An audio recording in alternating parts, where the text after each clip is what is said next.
All right, Matt, if you know me and you're a fan of the MMA community, you know that I have always been an admirer of Rani Yahya. And he's taken on Enrique Barzola here.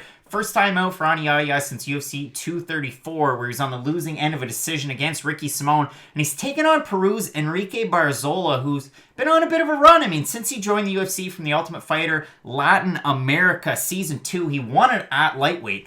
Since then, 6-3 UFC record. He's faced some decent competition in there. This is a very interesting fight because we have almost a clash of styles. And if you look at the way that Enrique Barzola fights, very good at finding his spots in terms of striking, but 100%. also his takedown defense and offense is very good. Very good wrestler, forward pressure. He's taken on Rani Yahya that's almost like if you took Damian Maia and shrunk him down and made him into a lightweight. Quite a bit worse. Rani Yahya. He sends a lot of looping shots, but you always have to watch out for his submission game. And you look at a guy... He joined WEC in 2007, had a first-round rear naked choke over Mark Hominick. He made his UFC debut in 2011 against none other than ATT's head, Mike Brown, and got a win there. And since then, in the UFC, he's amassed an 11-4 record with one no contest. Matt, this is actually a really fun fight. It's a weird fight, but it's a fun fight. What do you think? You know what's never a great thing to do about a fighter? Bring up wins from 2007 and 11, because that means they don't have a lot of highlights in the last 9 years. I think Rani Yahya is a really good fighter, though. You brought up some great points, but his ground game especially. Enrique Barzola reminds me of a less explosive Ricky Simon is the problem, though. And Rani had a lot of trouble with Ricky Simon. Just the power on the feet and the takedown defense. With Rani, he is a good striker to a degree. His talents only really take him so far. You always say Damian Maia, but Maia actually throws like good straight punches and he kind of moves a little bit. Rani does not move his head in the least bit.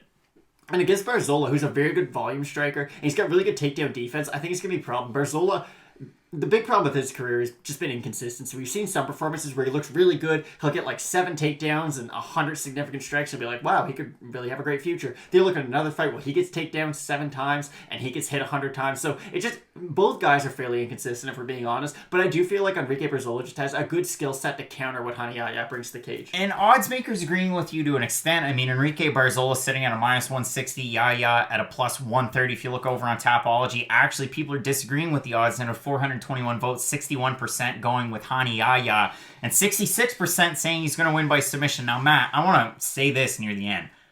There's definitely a path to victory for Rani Yahya, 100%. and that is it. Everybody on Tapology agrees. If Rani Yahya is going to win this fight, maybe Barzola takes him down or vice versa, and he gets him into a weird position. Go back and watch the fight that he had against Josh Grisby, where he beat him by north-south choke. He can certainly get things done in different ways. Now, in terms of this fight, yeah, I think...